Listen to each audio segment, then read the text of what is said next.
আল্লাহ তাবারক ওয়া তাআলার শুকরিয়া আদায় করছি যে রাব্বুল আলামিন আজকে মুক্ত পরিবেশে আপনাদের সামনে দাঁড়িয়ে দুটি কথা বলার তৌফিক দান করেছেন। আলহামদুলিল্লাহ রাব্বিল আলামিন। আজ থেকে 1 বছর আগে আমরা কল্পনাও করিনি এরকম একটা পরিবেশ বাংলাদেশের জনগণ দেখতে পাবে খুব সহসা।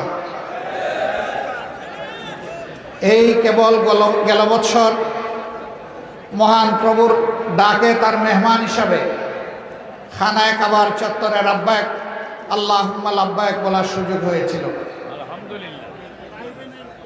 সেজদায় পড়ে আমি শুধু নই, বাংলাদেশের লাখো লাখো মুসলিম হাজি হজ করতে যারা গিয়েছিলেন আল্লাহর গোলাম এবং বান্দিরা, তারা চোখের পানি দিয়ে বাংলাদেশের জন্য আল্লাহর কাছে নাজাত কামনা করেছিল।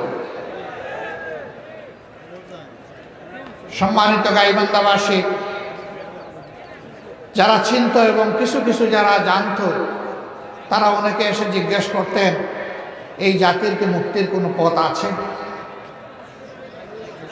আমি আল্লাহর পর ভরসা করে বলতাম কেন থাকবে না।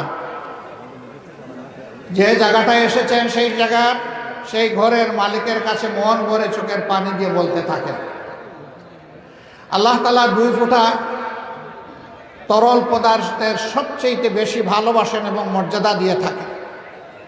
একটি হচ্ছে শহীদানের রক্তের ফোঁটা, আর একটি আল্লাহর ভয়ে তার কাছ থেকে রহমত পাওয়ার আশায় চোখের কোণ দিয়ে বের হয়ে আসা পানির ফোঁটা।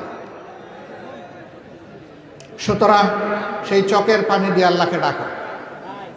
লোকেরা জিজ্ঞেস করতো ডেকেই চলছি কিন্তু কোনো আলামত লক্ষ্য করছি না। বলতাম হ্যাঁ, আমাদের ক্যালেন্ডার আর আল্লাহ রাব্বুল আলামিনের ক্যালেন্ডার এক নয়। আল্লাহ তাআলা কালামে হাকিমে ঘোষণা করেছেন তোমাদের 50,000 বছর আমার একদিনের সমান। আবার আল্লাহ এটাও বলেছেন যারা আল্লাহর পর ভরসা করে সবর করে আল্লাহ তাদের খবর নেন, আল্লাহ তাদের সঙ্গে থাকেন। আবার আল্লাহ এটাও বলেছেন তোমরা আমার কাছে সাহায্য চাইতেই থাকো ধৈর্য এবং সালাতের মাধ্যমে। যখন লোকদেরকে এগুলা বলতাম মুখের দিকে তাকায় মনে হতো আস্থা খুঁজে পাচ্ছে না। জিজ্ঞেস করতো কাদের দ্বারাই পরিবর্তন হবে? বলতাম না,